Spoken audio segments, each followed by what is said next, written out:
All right, so here's a sort of a problem-solving guide.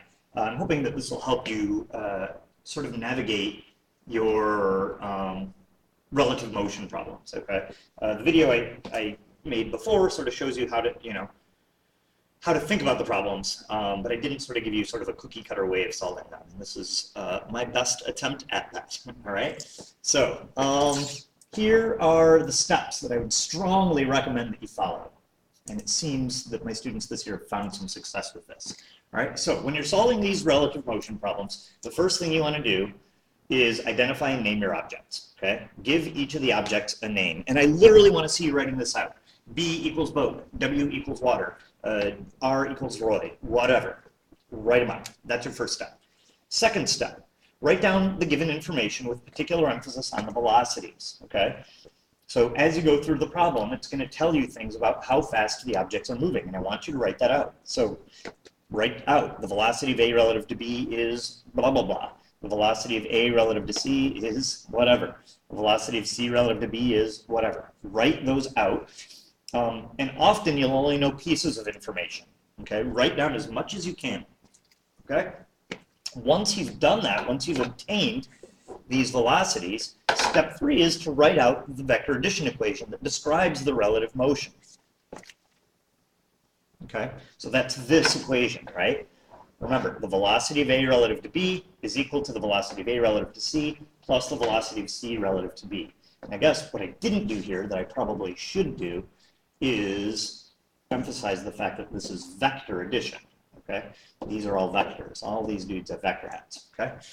The other thing that I sometimes find is helpful, remember, in the same way that 3 plus 4 is the same as 4 plus 3, you can add vectors in any order. So sometimes I find myself rearranging this to be this. Okay. Sometimes that's helpful in step 5. Not always, but sometimes. Okay, so that's just sort of a as needed. Okay. All right. Once you've written out this equation, there are 2 possibilities. Sometimes you'll just be able to solve it. Okay. If you can, cool. If not, it is what it is, right? Oh, you know, one other quick thing here. As you're writing out your velocities,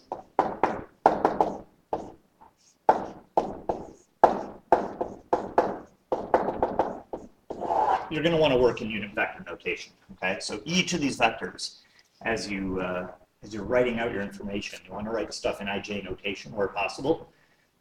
Because in order to solve it, it has to be in IJ notation, unit vector notation. All right. Now, if for some reason you're not able to solve it, then what I want you to do is make a drawing and then solve it. But remember, this is huge. When you make that drawing, you have to follow the rules of vector addition. Okay. So what do I mean by that? Well, that means that these 2 dudes and these 2 dudes, depending on which way you draw it, they have to be head to tail. Okay. And this guy is going to be tail to tail at one end and head to head at the other end. Okay, in a little bit more detail, there it is. The 2 things that are being added have to be head to head. All right, your resultant vector has to be tail to tail at one end and head to head at the other end. Okay.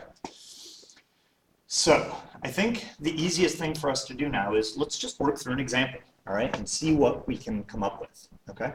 So let me clear the ink off of this page. Let me do this, and here we go, all right? So this page I want to hang on to. I'm going to pin it. Oops.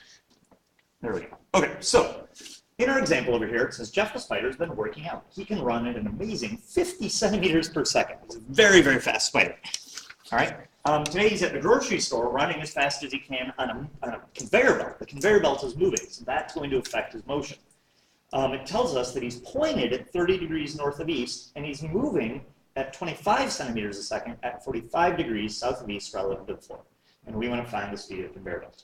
All right, so let's run through the steps. I'm going to do them in order. Obviously, that was a dumb thing to say. So, step 1, identify and name your objects. So we've got a spider. We've got a conveyor belt that's moving. and we've got the floor. I don't know why I can't use, I feel like I have to use G for ground. I don't know why. So there you go. Ground and floor are the same thing in our rules. Okay? So that is our step one. Let's see, is there enough room up here? All right, that's going to have to do. Okay. Step two, write down the given information. All right, so here we go. Step two. So let's see. He can run at 50 centimeters a second. So that is his velocity relative to whatever he's on, right? When I say how fast can you run, I'm talking about how fast can you run across the ground, right? When he's running on the belt, now that 50 centimeters is relative to the belt. So the velocity of the spider relative to the belt is 50 centimeters per second. Okay. Today he's at the grocery store running as fast as he can on the belt. He's pointed at 30 degrees north of east. So that's the direction that he's facing. Now the fact that the belt is moving is going to change the direction he moves, but this is the direction he's running at relative to the belt. So this is at 30 degrees north of east. Okay, so that is one thing. Now, it tells us that he's moving at 25 centimeters a second at 45 degrees south of east relative to the floor. So the velocity of the spider relative to the ground is 25 centimeters a second at 45 degrees south of east, right? And what we're trying to do is find the speed of the conveyor belt, presumably relative to the ground, right? Okay, so that's our step two.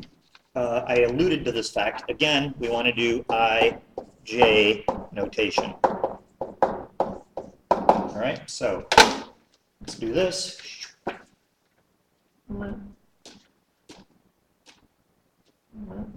right, so if you do this, the velocity of the spider relative to the belt, you know, just draw this vector out and put it into unit vector notation. It gives you 43.3i plus 25j, and this is all centimeters per second. Okay. The velocity of the spider relative to the ground, if I take this thing and split it up into components, I get that the velocity of the spider relative to the ground is 17.7i minus 17.7j. Okay, and we're looking for the velocity of the belt relative to the ground. All right, so that is our given information. So now what we need to do is this step three. We got to write down these equations, right? So let's make a little room here on the board. Okay, so the three variables I've got to work with are the velocity of the spider relative to the belt, spider relative to the ground, and belt relative to the ground. So I want to write an equation that relates those. And what I want to do is remember that my object C is the one that kind of cancels in the middle. So the only thing that shows up in the front and the end is the belt. So it looks like the velocity of the spider relative to the ground should be equal to the velocity of the spider relative to the belt plus the velocity of the belt relative to the ground, right? Okay, and I think we can solve that, right? So this becomes, so this is step four, solve it, right? So, unpin this.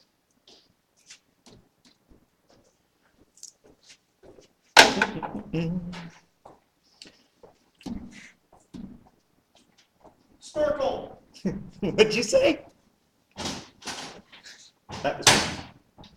What are you doing? Mr. Hernandez is breaking things in the background.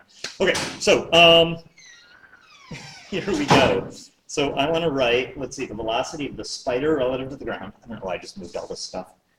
Let's do this again. All right, so I'm going to write this equation down, but I'm going to write it vertically, okay? So let's see, the velocity of the spider relative to the belt is this guy, 43.3i plus 25j, plus the velocity of the belt relative to the ground. Oh, that's the thing I'm looking for. That's got to add up to the velocity of the spider relative to the ground, which is this red guy. Oh, sorry, this red guy, which is 17.7i minus 17.7j. So now I can find my velocity of the belt relative to the ground in the x direction and the velocity of the belt relative to the ground in the y direction. Okay, so here we go. These guys have to add up, right? So solve, and you find that the velocity of the belt relative to the ground in the x direction is negative 25.6 centimeters per second.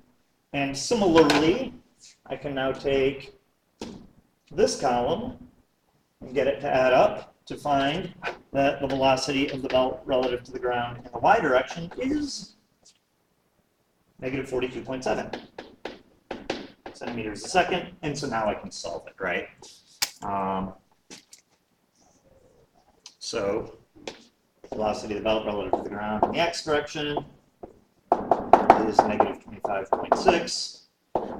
Velocity of the belt relative to the ground in the y direction is negative 42.7. Here's my velocity of the belt relative to the ground, right?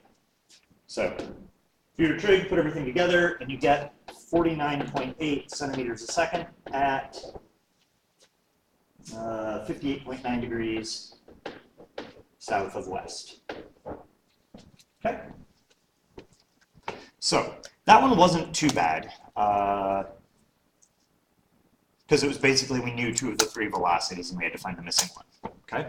Now, what happens if that is not the case? So let's go back here. Let's repin this dude. And let's go ahead to our next example. Example 2. Okay, so here we go. This time it says, a bird has the ability to fly at 12 meters a second in still air. Today he's flying and he's pointed due west. Unfortunately, due to the wind, he's moving the wrong way. He's not going west because of the wind. But we do know he's moving at 15 meters per second. Okay, so where were we? So because of the wind, he's going the wrong way. So he's not going due west like he wants to. And he's moving at 15 meters a second. Now, it tells us the wind is blowing straight south, and we need to figure out what direction he's actually headed, right? Because he's not going west. All right, so let's start with step 1. Identify the object. B equals bird. A equals air. You could also use W for the wind if you wanted, but I like to use A for air. And then the other object is the ground. So G equals ground, all right? Okay, so those are my 3 variables that I'm going to use. Please, please, please do this. If not for you, then for me, because it'll make it easier for me to grade your papers if I know what your letters mean, right? Okay, so there's my 3 things. The next thing I'm going to do is write down what I know. So let's see. This is his velocity relative to the air. So the velocity of the bird relative to the air is 12 meters per second. And he's pointed due west. So if the air wasn't moving, he would be going west. All right, so here's your bird, top view, right?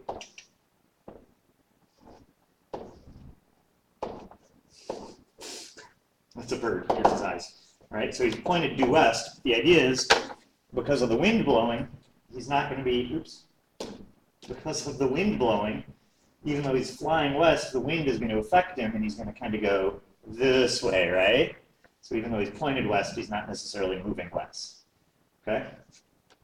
So, let's see. Unfortunately, due to the wind, he's moving the wrong way at 15 meters a second. So that must be relative to the ground. That's the only way this makes sense, right? So the velocity of the bird relative to the ground is 15 meters a second. And the wind is blowing south. So the velocity of the air relative to the ground is something due south. Okay? So that's my given information. Again, we want to put stuff in unit vector notation, but I really can't do much. I mean, I guess this I can put in unit vector notation, right? That's just going to be, oops, that's not what I wanted to do. I'll do this.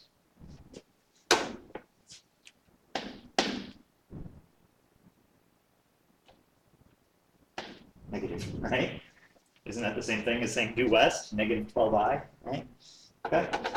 But the problem is that I don't know, I don't know the direction that the bird is really going relative to the ground, and I don't know how fast the air is going relative to the ground. All right, so let's see. We've done step 1, we've done step 2.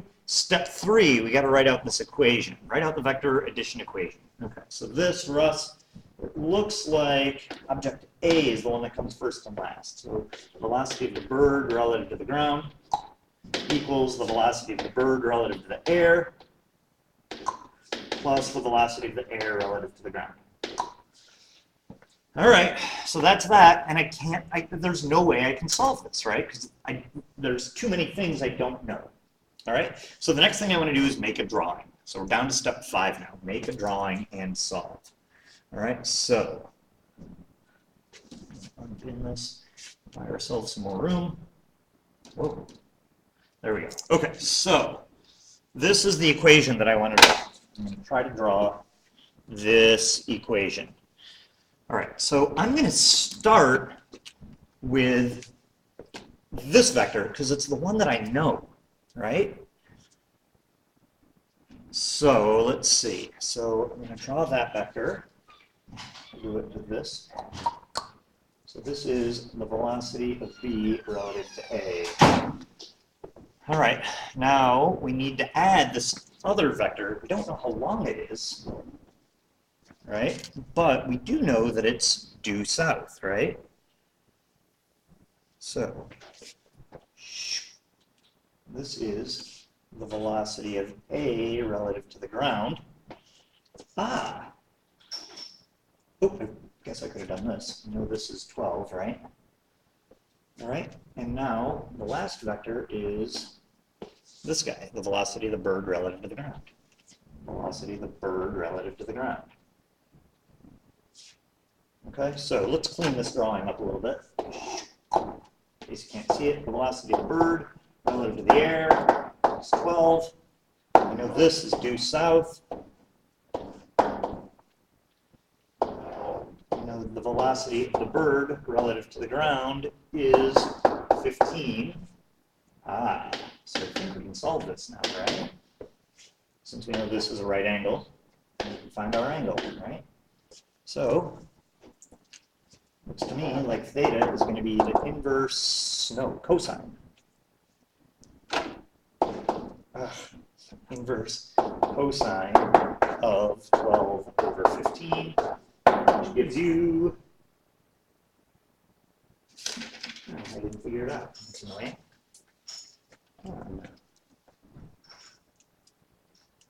Cosine of 12 divided by 15, it gives you 36.8 degrees, 36.9 degrees, I guess.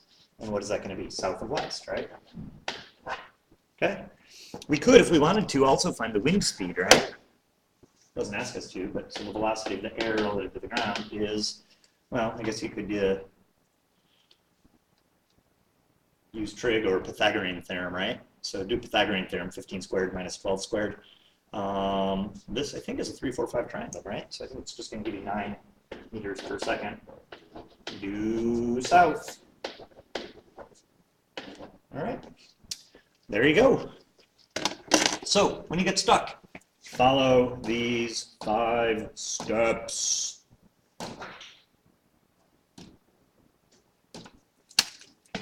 Okay, Mr. Hernandez. Hola, ¿cómo estamos? I don't know what that means.